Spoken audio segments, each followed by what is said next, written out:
Chu Feng dan Xia Xingchen melewati gerbang penghalang dan memasuki istana bawah tanah. Istana bawah tanah semacam ini sangat mirip, tetapi Chu Feng memperhatikan bahwa kekuatan penghalang di sini sepertinya telah habis. Namun meski begitu, tempat ini tetap tidak bisa dianggap remeh. Chu Feng juga dapat melihat bahwa tempat ini sebelumnya sangat luar biasa, tetapi sekarang kekuatannya telah sangat berkurang. Chu Feng ingin mengetahui alasan mengapa kekuatan tempat ini berkurang drastis. Apa yang kamu lihat? Suara hua-hua terdengar. Awalnya, dia sudah masuk lebih dalam, tetapi ketika dia melihat bahwa Chu Feng dan Xia Xingchen tidak mengikuti, dia berbalik. Dan dia juga menemukan bahwa alasan mengapa Chu Feng dan Xia Xingchen tidak mengikuti adalah karena Chu Feng mengamati dengan cermat. Ini sangat memperlambat pergerakan Chu Feng dan mereka berdua. Maaf senior, ini kebiasaan junior ini. Setiap kali saya mengunjungi reruntuhan, saya ingin mengamatinya dengan cermat, kata Chu Feng. Tidak perlu meminta maaf padaku. Menurutku tidak ada yang salah dengan kebiasaanmu. Begitu dia mengatakan ini, Xia Xingchen memandang Hua-Hua dengan heran. Hua-Hua menyadarinya dan mau tidak mau bertanya, Saudari Xingchen, mengapa kamu melihatku seperti itu? Apakah ada sesuatu di wajahku? Tidak, tidak apa-apa sikapnya berubah. Menjadi masuk akal dan toleran. Lalu, apakah kamu mengamati sesuatu? Hua-Hua memandang Chu Feng. Belum. Tidak apa-apa, tidak perlu terburu-buru, kita punya banyak waktu. Setelah mendengar ini, ekspresi Xia Xingchen menjadi lebih rumit. Setelah itu, Hua-Hua mengikuti jejak Chu Feng, dan Chu Feng mengamati dengan cermat sepanjang jalan. Faktanya, Chu Feng tidak selalu seperti ini. Ia akan mengamati sesuai dengan kondisi reruntuhan. Hanya jika ada petunjuknya kita bisa mengamatinya dengan cermat. Yang aneh adalah ada petunjuk di mana-mana, tapi Chu Feng tidak bisa memilah isinya secara spesifik. Di sini, ini rumit. Ini juga membuktikan sepenuhnya bahwa pemilik tempat ini tidaklah sederhana. Tampaknya dia bermaksud mengacaukan penilaian pengamat. Dan di sepanjang jalan, saya tidak menemukan mekanisme apapun sampai sebuah gerbang penghalang menghalangi jalan. Pintu pesona ini sangat aneh. Terbuka, tetapi tidak bisa langsung dimasuki. Muncul dalam 7 warna, dengan warna berputar cepat membentuk kunci. Jika Anda ingin mendobrak kunci ini, Anda harus menembus kunci ini. Chu Feng dan Hua-Hua dan Xia Xingchen mengamati dengan cermat. Tapi Xia Xingchen dengan cepat menyerah, saya tidak mengerti, saya serahkan pada kalian berdua.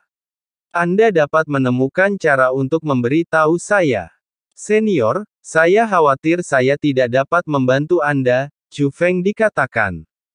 Ah, apa maksudmu? Xia Xingchen bingung. Kunci ini dibuka secara bertahap. Setelah membuka level pertama, Anda harus masuk ke dalamnya sebelum membuka level kedua. Adapun apakah ada level ketiga atau keempat, ini tidak diketahui, tapi juniornya menurut saya ada, bahkan mungkin lebih dari tingkat keempat. Tetapi yang pasti adalah segala sesuatu di pintu ini berubah, kata Chu Feng. Dengan kata lain, apakah kamu bisa masuk atau tidak bergantung sepenuhnya pada kemampuanmu sendiri. Kamu tidak dapat membantuku. Iya, Chu Feng mengangguk. Xia Xingchen sedikit tidak mau menyerah dan segera menatap Hua-Hua. Saya ingin mendapat kesimpulan berbeda dari Hua-Hua. Tapi Hua-Hua menggelengkan kepalanya dan berkata, Chu Feng benar. Lalu apa yang harus kita lakukan? Xia Xingchen bertanya. Kamu bisa menunggu kami di sini, kata Hua-Hua. Chu Feng, maka kamu harus melindungi senior Hua-Hua. Xia Xingchen memandang Chu Feng. Bukankah aku harus melindunginya? Kata Hua-Hua. Bagaimana seorang gadis bisa melindungi seorang pria? Tentu saja seorang pria melindungi seorang gadis. Jangan khawatir Hua-Hua, Chu Feng benar-benar dapat diandalkan. Kamu tidak akan tahu sampai kamu mencobanya. Setelah Hua-Hua mengatakan ini, dia melihat ke gerbang penghalang lagi. Meskipun dia juga melihat bahwa tidak mudah untuk memasuki gerbang penghalang, apa yang dikatakan Chu Feng dapat diandalkan. Namun dia belum memahami metode cracking tingkat pertama. Bas. Pada saat ini, Chu Feng melambaikan lengan bajunya dan membuat diagram formasi. Senior, ini adalah metode pemecahan tingkat pertama, kata Chu Feng kepada Hua-Hua. Meninggalkan diagram formasi ini, Chu Feng langsung menggunakan formasi tersebut dan segera memasuki gerbang pesona. Dan kelancaran masuknya Chu Feng semakin membuktikan keandalan metodenya. Bagaimana? Apakah ini dapat diandalkan? Xia Xingchen berkata dengan bangga. Ekspresi kecil bangga itu, seolah Chu Feng adalah muridnya. Dari segi formasi, dia memang berbakat. Adapun karakternya. Setelah pembicaraan Hua-Hua, Xia Xingchen segera berkata, belum lagi karakternya, dia menyelamatkanku. Dia baru saja menyelamatkanmu, tapi dia tidak menyelamatkanku. Menyelamatkanku, jadi dia ada di sini bersamaku, masih harus dilihat. Setelah selesai berbicara, dia mulai mengatur formasi sesuai dengan diagram formasi yang dibuat oleh Chu Feng. Segera, dia juga melangkah ke dalamnya. Setelah dia masuk, Xia Xingchen mengaturnya sesuai dengan diagram formasi dan melangkah ke dalamnya dengan lancar. Namun tidak lama kemudian, Xia Xingchen keluar.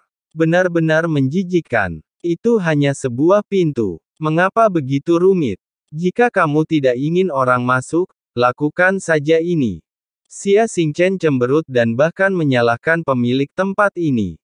Tapi segera, dia tidak bisa menahan tawa, bocah kecil itu Chu Feng, bagaimana dia bisa begitu akurat? Ibunya Jie Ranxing juga melakukan hal yang sama saat itu, kan? Level yang sama. Ini terlalu berbeda, tidak heran kita bukan tandingan Chu Feng dan ibunya. Meskipun kita sudah tahu sejak lama bahwa Jie Ranxing sangat kuat. Tapi interpretasi Chu Feng yang luar biasa membuat Xia Xingchen merasakan kesenjangan itu dengan lebih jelas. Perasaan itu. Hanya saja dia bahkan tidak memikirkan bagaimana mengambil langkah pertama. Orang-orang sudah mengetahui bagaimana mengambil 4, 5, 6 atau 7 langkah berikutnya. Dan ini bukan tebakan, atau kebingungan, tapi penentuan yang akurat. Bagaimana cara bermainnya, bagaimana perbandingannya. Inilah kesenjangannya. Kesenjangan antara jenius dan jenius. Oh, saya bersimpati dengan para jenius muda di era ini. Jelas mereka semua adalah jenius terkuat dalam sejarah semua kekuatan. Karena mereka lahir terlambat, mereka juga lolos dari penindasan Jie Ranxing. Ditemui sangat menyedihkan menjadi putra Jie Ranxing. Meskipun dia menyatakan simpati, Xia Xingchen mengatakan ini sambil tersenyum. Itu bukan simpati, ini lebih seperti menyombongkan diri. Namun segera, Xia Xingchen mengerutkan kening dan melihat ke arah gerbang penghalang. Tidak akan ada percikan apapun pada pria dan wanita kesepian ini, kan? Tapi setelah mengatakan ini, Xia Xingchen sendiri tertawa dan segera berbalik. Bagaimana mungkin? Hua-Hua paling membenci pria. Tidak peduli seberapa baik bocah nakal Chu Feng itu, Hua-Hua tidak akan tergoda.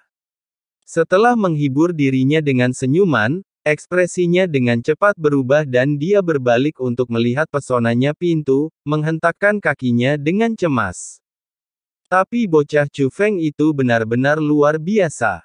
Memikirkan hal ini, Xia Xingchen benar-benar mengatupkan kedua tangannya dan menyembah ke arah gerbang penghalang.